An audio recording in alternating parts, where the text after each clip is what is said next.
स्वीकारण, सत्य का स्वीकारण मनुष्य के लिए बहुत ही महत्वपूर्ण है। जब तक मनुष्य सत्य को स्वीकार नहीं करता, उसे असत्य से लड़ने की शक्ति प्राप्त नहीं होती।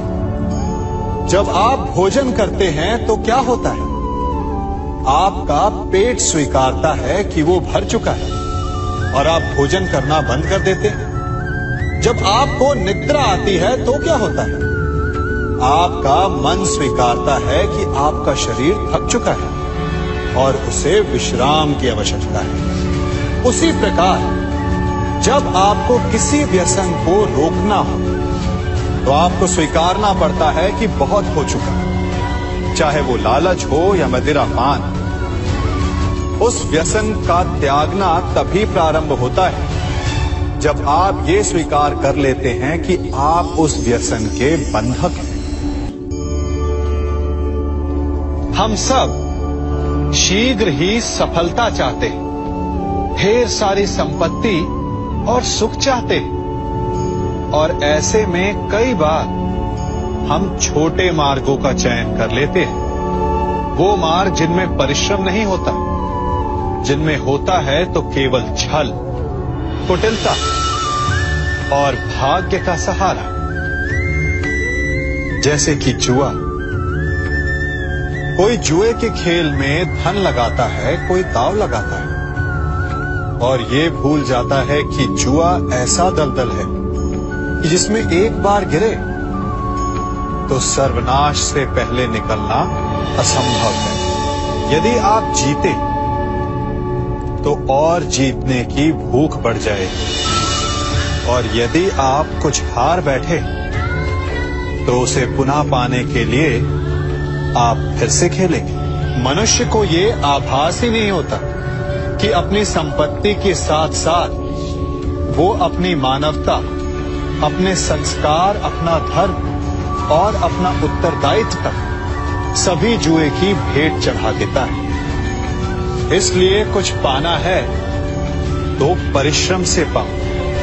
यदि कुछ जुए में जीता तो वो उतना शीघ्र ही खो दोगे, चूंकि उसे परिश्रम से पाया नहीं गया है, और उसकी रक्षा करने के लिए आपके मन में स्वाभाविक प्रयास भी नहीं होंगे। आपने अपने जीवन में कभी तलवार खरीदी है? क्या देखकर तलवार खरीदते हैं? उसकी मयान देखकर या उसकी धार देखकर? अरे, मैं भी कैसा प्रश्न पूछ रहा हूं आपसे। ये आवश्यक थोड़ी कि आप कोई योद्धा या क्षत्रिय हो। ये भी हो सकता है कि आप कोई व्यापारी, कोई छात्र या शिक्षक हो। तो चलिए मैं आपसे ये पूछता हूं कि आप नए वस्त्र कैसे खरीदते हैं? क्या उसका रंग रूप देखकर खरीदते हैं या उसकी गुणवत्ता देखकर? गुणवत्ता देखकर, है ना? ठीक उसी प्रकार जब आप किसी मनुष्य से मिलें तो उसके रंग रूप पर मत जाइए, उसका आचरण समझने की चेष्टा कीजिए, उसकी मेधा, उसकी प्रतिभा का मूल्यांकन करने का प्रयास कीजिए। आपका जीवन बहुत ही सरल हो जाएगा। आप सब ने अपने जीवन में एक कहावत तो सुनी ही होगी कि एक चुप 100 को हराए। सुनी है ना?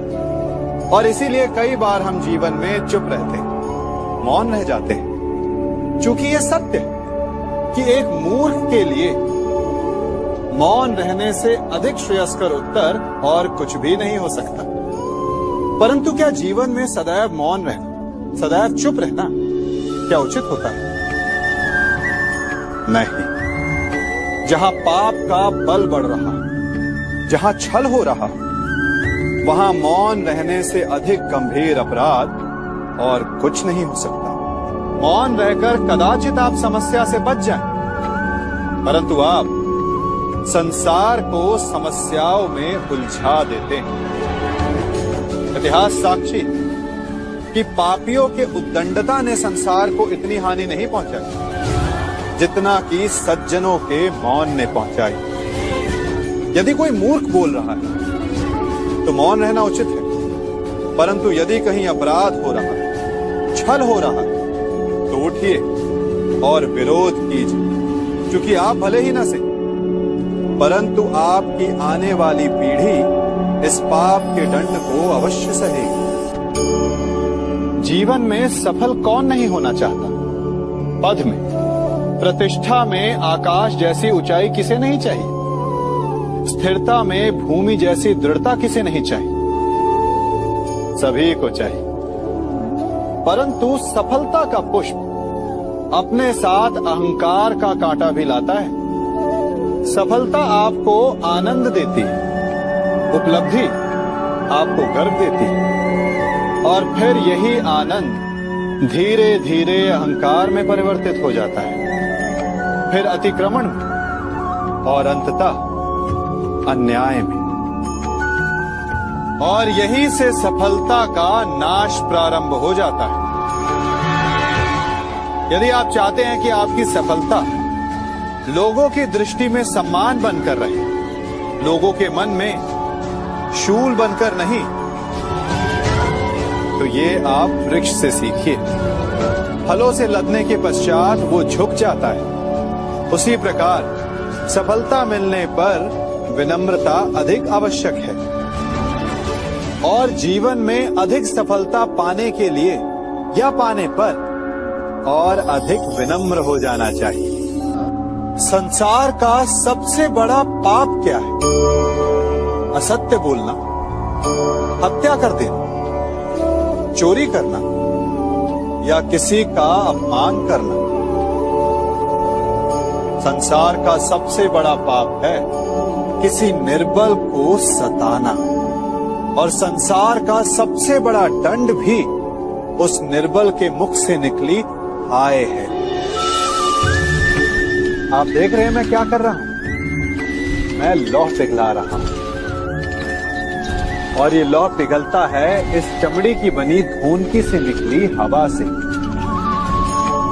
तनिक सोचिए, एक मृत पशु की खाल से बनी धूनकी इतने कठोर लोहे को भस्म कर सकती। ठीक उसी प्रकार आप चाहे जितने भी शक्तिशाली क्यों ना हो, यदि आपने किसी निर्दोष, किसी निर्बल को सताया, तो उसके मन से निकली हाय और उसका श्राप आपके जीवन को भस्म कर सकता है। मनुष्य भी बड़ा विचित्र प्राणी है। अपनों से नीचे के स्तर के लोगों को वो हे दृष्टि से देखता है, उनका उपहास उड़ाता है, उनसे बार बार कहता है कि तुम्हारा कुछ नहीं हो सकता, तुम भविष्य में कुछ नहीं कर पाओगे।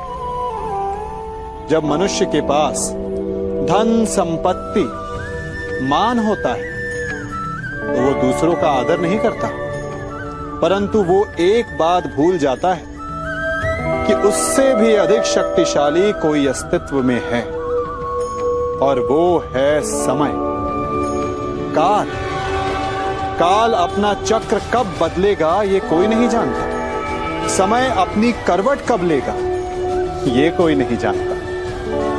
कोयला भी समय के साथ साथ हीरे में परिवर्तित हो जाता है। इसलिए जीवन में कभी भी किसी का भी उपहास नहीं उड़ाना चाहिए। कभी सोचा है हमारा जीवन भी उस रेत की घड़ी की भांति है?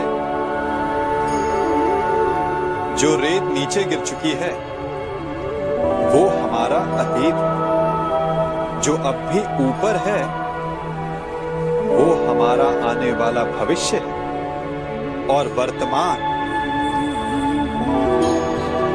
ये संकुचित स्थल है जहां से धीरे धीरे करके रेत गिर रही है। अर्थात हमारे पास जीने के लिए यही एक क्षण है।